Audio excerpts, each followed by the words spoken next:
What is up, guys? We're taking a break from the top 5s today to look at which role is actually the best to carry with in Season 6. Before any of you rage at me, let me just say that you can carry with every role, but some are just more effective than others, and this is for general solo queue. First up, the best role in my opinion is jungle. The game is more mid-game focused at the moment, and early leads are going to matter way more. Junglers are strong in general early to mid mostly, then they kind of fall off a bit later because they have a lack of minion farm and they don't really have as much gold as others unless they are fed. The main thing we're focused on really is they can affect every single lane. They can help losing lanes, they can snowball winning lanes, and they can have a huge impact in the game. The thing that most junglers are doing right now is they often just pick two lanes, like mid and top or mid and bot, and they stay around that side of the map, either on the top side or the bottom side. When you're ganking these particular lanes over and over again, you have a lot of pressure. The enemy is going to play differently, they're going to get behind, and you can just kind of appear in these lanes, gank and help get towers, and you're more responsible for dragon calls too. That's more of the overall stuff, the overview I guess, but honestly there is a load of damage packed into a lot of junglers right now. They can 1v1 the enemy laners a lot of the time, they get pretty tanky, they're often the engaged champions too, so you can pick good fights for your team and make sure they don't pick bad ones. Taking our second spot is the mid lane, and mid lane is all about the mid game really. Funny how that works, right? And the way I normally think about it is the mid lane carries the mid game and the AD carries carry late game. If you think about all the champions that we put mid lane, they rely on abilities and ranks in those abilities for their damage. They're often the highest level in the game because they're in a solo lane, which means they're going to get rank 5 in their main ability first, and that is a big spike in damage. Specifically, if we look right now in Season 6, they just deal so much damage and have such a big impact in the game. Poke champions are pretty popular and they can deal damage from range, basically controlling the game and making it really hard for the enemy team to do anything without losing health. Burst champions, specifically like burst mages, will just, well,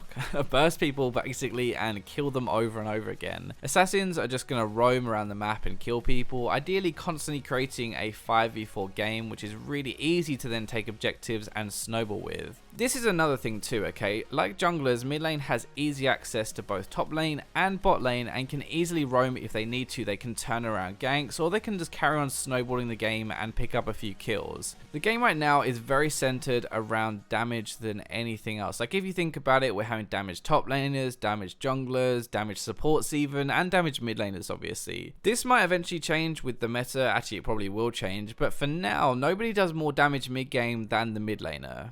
Third spot, AD carry, and okay, real talk for a second, we're getting pretty boned this patch, honestly. Everyone does so much damage and it's very hard for us to keep up and stay relevant, but luckily we can fall back on more kitey champions and still kick some ass. Your lane phase matters way more now. We need to get ahead or at least be farmed to be able to keep up with the powerhouse junglers and mid laners. This isn't too bad though, most of the popular AD carries right now have good lane pressure and good kiting, which is what we're after. I did say earlier, AD carries are late game really, but with a lead we can kind of just accelerate us to that build earlier. In big team fights, AD carries are really the difference, and it's a funny thing actually, we can either carry quite hard or we don't need to really do anything. If our jungler and mid laner are fed, then they normally just burst the fight and it's over very quickly, but if they don't, then it kind of falls back to us to do most of the work. In a nutshell, I guess really, AD carry is tough right now because of how much damage everyone has, but we can have a really big impact if we don't die. That sounds kind of dumb, right? But if we get ahead in lane, we focus on our farming, then we'll be strong mid still, and that's why we're at number 3.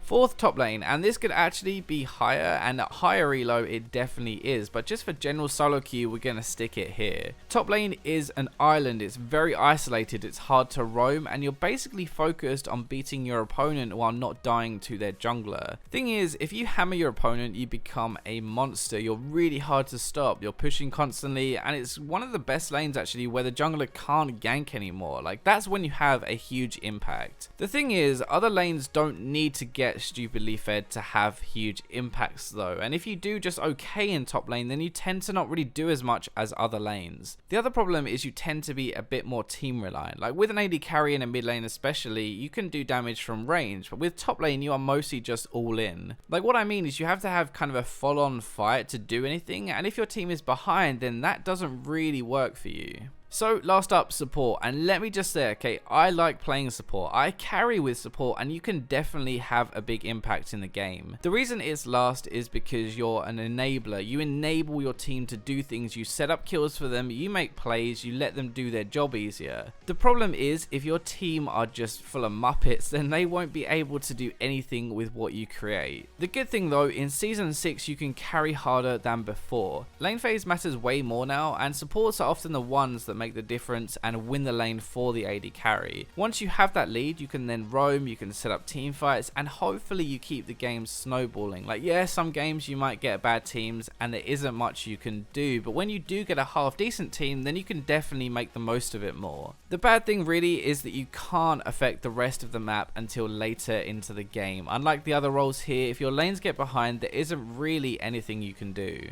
As a final thing, please don't let this put you off playing support. You might need to work a little harder for your LP, but if this is your best role, then you can definitely climb with it. If you enjoyed this video, hit that thumbs up, subscribe, comment, share, and for now, I'll leave you with the robots.